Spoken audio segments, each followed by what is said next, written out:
And good evening. This is the Elliott wave update for the NASDAQ 100 for Wednesday, December 8th, 2021.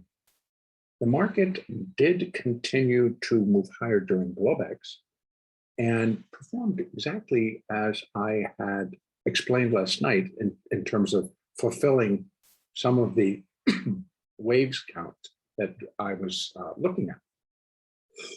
Excuse me, to do a quick review. Let me just close this up just a little bit so we can see that there is the minor third up at the all-time high, which is at 16,767. I believe that's going to be, let me get that correct. Yes.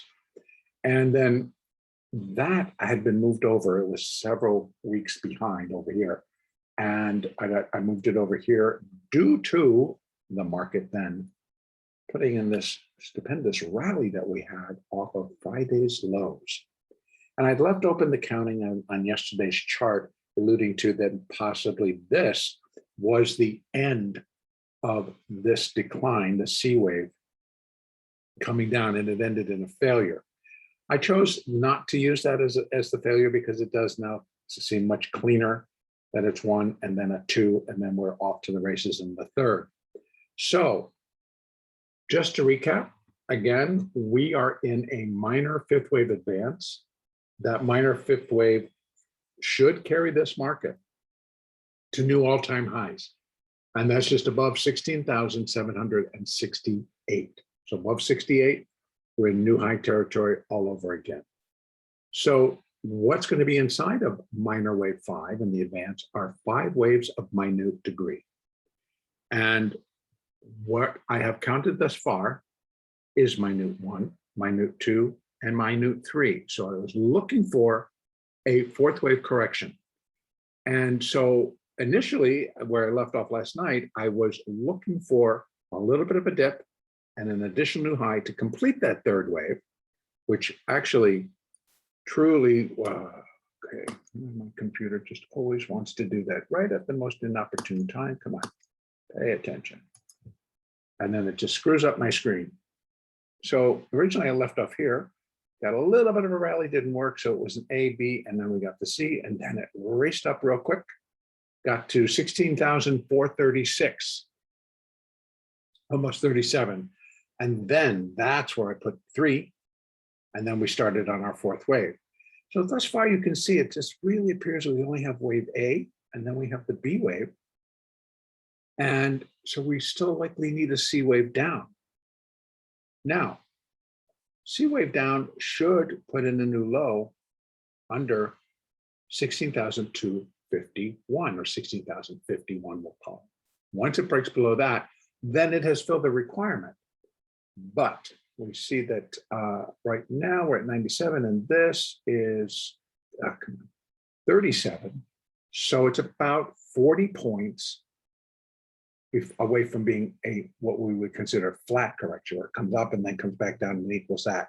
If it starts lower from here, then I would say that we're likely going to find like 16,200, 210, right in that area. And we do have that additional support just below all that here at 16,180.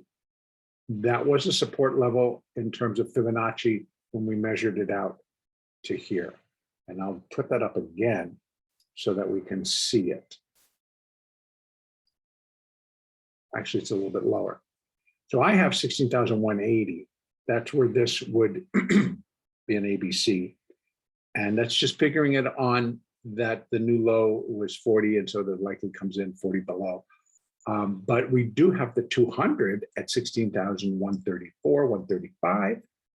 We have additional Fibonacci support up here at 16,225. So that also would work very cleanly. Put it right in on the bat, and then we have that 16,211 area. And so that would be where this would all equal each other. So right now, I am going to say that what my expectations are, looking for a little bit of a C wave down, and it should resemble pretty much how quickly this came off. It just went boom, came down, boom, and then rallied. And I think that that's how it will unfold again. Now, once again, this could all happen between globex and when the US reopens tomorrow morning. So we shall see. If, though, the market should move, get itself above 36, then I would have to consider this the completion point of this minute 4, and that we're now in the 5th, and we are going to continue to rally up towards new all-time highs. Now, let me make another point here, and that being that we have, let me go back up to the hourly, sorry. We have a lot of distance to cover before we start getting up to new highs and to this zone. I don't think the NASDAQ will have any problem doing that. But again, I want to discuss degree of labeling. Right now, I am just labeling it as minute waves. And there are 5 minute waves to the minor waves. So we have 5 waves and minute degree to complete the minor 5. I am not going to count this too fast. So as I have alluded to previously, the degree may change. Say we count 5 when we're only up to here and we start to turn lower. I will convert it over to minute 1, and that these are sub-minute level advances. And then minute 1 is here. Now that would suggest that we're going to go way past the 16,887 level, which is where that 618 resistance is, and happens to be the most common Fibonacci relationship between the 5th wave and the 3rd wave, that the 5th wave will be 62% of the length of the 3rd wave. And that would be right there. So if indeed I have to change the degree that we're labeling this in, then of course we would be looking for these numbers, where minor 5 to be equal to wave 3, and that would be at 17,720. So there's still a ton of room to the upside. And I think that we can, computer, thank you. Sorry about that. That we can better judge that as this finishes. So we still have a lot of time.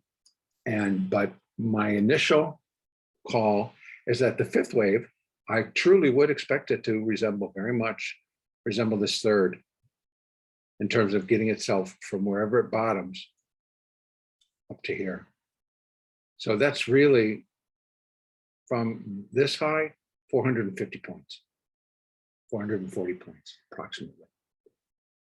So very possible, considering yesterday, we saw a 500-point rally, right? And again, we've got a Friday expiration, and this Apple remains very, very, very heavily in play.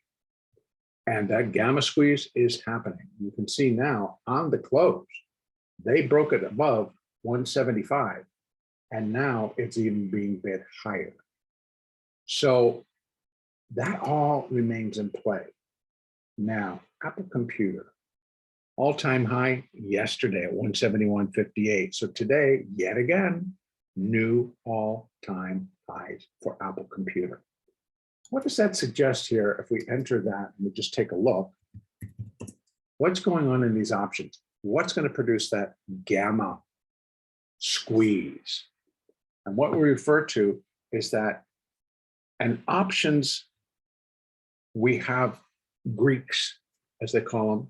There's delta, there's gamma, there's theta, there's vega, and each one has a meaning and has a relationship back to the delta, back to $1 move in the underlying stock. So when we're talking about gamma, when you, let me just kind of change this around just a little bit. So realize that 411 of those 75s traded today. Now let's go take a look. So this just now, the 75 strike, this just moved into being in the money. Not by much, according to that close, but they're now in the money. The stock is trading at 175 and above. They're in the money by 8 cents right now, and on the bid by 17 cents. Not a great deal, and it could be taken back, and now everything can change. We got up to 75.96 today. And so the delta, if this continues to move towards 77.5 or 180, you'll see this delta march its way to 100. So by Friday, if we're trading at 176, 177, 178, those are going to have 100 delta. And then this gamma is telling us how much it'll move per dollar. So it'll take it a little bit, but it should easily put that squeeze on. So let me go further to explain. When traders are coming in to buy, they're obviously buying those options from a market maker on one of the various exchanges.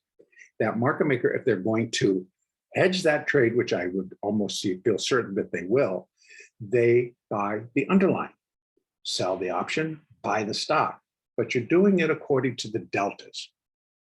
So if you sold one call, you're basically going to be short 52 deltas. 100 shares of stock equals 1 delta.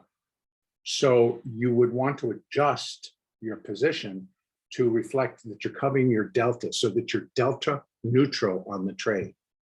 But as the stock continues to move higher and the gamma kicks in, pushing the delta up higher and higher and higher, then those that are short need to adjust that position by buying more stock. That's how that all works. And that's called the gamma squeeze. So if the stock continues to get pushed higher, these will all get squeezed. So back out real quick just to see the volume and the open interest. Today, the 175s, 411,000. The 177.5s, 188,000. The 180s, 131,000. So there is this push going on. There is this movement going on, and there's a lot happening, and it's all going to come to a conclusion on Friday at the close. So that's what I mean when I'm talking about what could be going on in the stock. What's going to help? Now, remember, Apple carries the highest weighting in the NASDAQ 100. So every tick makes this market move, makes that NASDAQ market move. So here's what we can look at for tomorrow. I am expecting either or. If I come in and the market's above 16,436, I'm going to consider wave 4 complete. And then we're into that 5th wave. And then I'll be looking for the higher levels. We should have continued some resistance at 456. And then we have a little, this is just price resistance at 578, then 66.29, then 67.68 or 16,768. And then we're off and we're up here. That would be next resistance. And then we have resistance continuing higher. So if I had to come in and adjust this degree, remember, the 5th wave is going to consist of 5 waves of minute degree. If this ends up being rallies here, drops, and it's going to end up being minute 1, we would be looking at much higher levels to complete the whole process, the whole advance. So we have got a lot to bear in mind, but right now we're going to focus on trading in front of us. So tomorrow, I really would expect right now, as things stand, for the wave 4 to continue. We get a C wave in, let it come down, get itself below 254. We found we had that additional support. We have it all the way down to 208, and then just above, actually, was where we had that 211, 221 up in there. So we've got plenty of support. But just if we're following the guidelines, Elliott guidelines, the 4th wave, the C wave should take out the low of the A wave. So that's really all it needs to do is get us up below 250. And that would complete that. And then once complete, I'm looking for that rally to pick up, and it should be pretty evident as when we're trading that the 4 is complete and the 5 is underway. So it's going to be a big turn. It'll be a big V type of a turn. As the sellers are done, the buyers move in, and then it's off to the races. So that's kind of where I would look for that. Again, if it breaks above 437, then I'm going to assume that the fourth wave is complete. And that's about it for today. Continue to trade smart. Continue to trade using the moving averages. They really do guide the trades. It wasn't the easiest day today because it was corrective. So the big difference between impulse and corrective is that corrective waves can be really a pain to trade because it fits and it starts and it's up, then it's down and it's here and it's there. And because the market's consolidating, the market is just correcting. It's not impulsing, it's just correcting. So it sits and it does a lot of crazy stuff. So once we resume the advance, it should be a lot easier to then pick your points, get in and ride it and make some decent money. Today was not impossible. In fact, there was still some good money to be made, day trading. And so I would assume that that really will continue. But we just need to pay attention to moving averages. We need to pay attention to price action so that you're not getting stuck in a trade that's really going to go against you a couple of $100, and you don't want to be down $300, $400, $500, $600, $700 and then having to earn that all back.